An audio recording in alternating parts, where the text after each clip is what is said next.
Hi అందరికీ నమస్తే అండి. ఈ వీడియోలో నేను సేమియా స్వీట్ ఎలా చేయాలో చెప్పబోతున్నాను.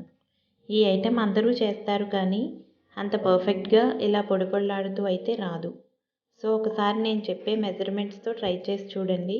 ఇది చాలా పక్కాగా వస్తుంది. ఇక్కడ నేను కొలతలకి అన్నిటికీ సేమ్ కప్ యూస్ చేస్తున్నానండి. సో మీరు కూడా అలాగే యూస్ చేయండి.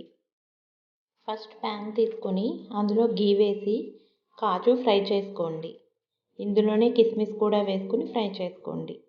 ఇవి ఫ్రై అయ్యాక ఒక బౌల్లోకి తీసుకుని పక్కన పెట్టుకోండి. నెక్స్ట్ ఈ రిమైనింగ్ గీలోనే 1 కప్ సేమియా వేసుకుని మీడియం ఫ్లేమ్లో పెట్టుకుని ఫ్రై చేసుకోండి. ఇలా గోల్డెన్ కలర్ వచ్చేదాకా ఫ్రై చేసుకోవాలి. సరే అండి, ఇలా గోల్డెన్ కలర్ వచ్చేదాకా ఫ్రై చేసుకుని దీనిని కూడా వేరే బౌల్లోకి ట్రాన్స్ఫర్ చేసుకోండి.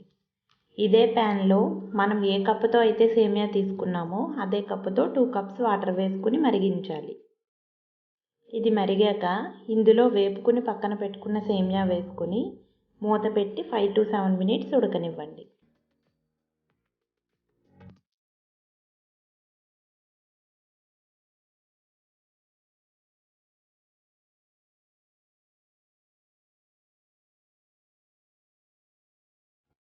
ఒకసారి మూత తీసి చూద్దాం సేమియా ఎలా ఉడికిందో లేదో. ఎందుకంటే మనం షుగర్ వేసేస్తే సేమియా సరిగ్గా ఉడకదు. సో ఇది ముందుగానే షుగర్ వేయకుండానే ఉడికిపోవాలి. ఓకేనండి, సేమియా కూడా ఉడికిపోయింది. సో మనం ఫస్ట్ నుండి ఏ కప్ అయితే యూస్ చేస్తున్నామో అదే కప్పుతో 3/4 షుగర్ వేసుకొని ఇలా బాగా ఒకసారి కలుపుకోవాలి.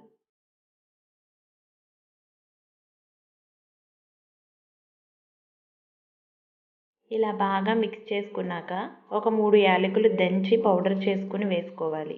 ఇందులోనే కొంచెం ఫుడ్ కలర్ కూడా వేసుకుని బాగా మిక్స్ చేసుకోవాలి.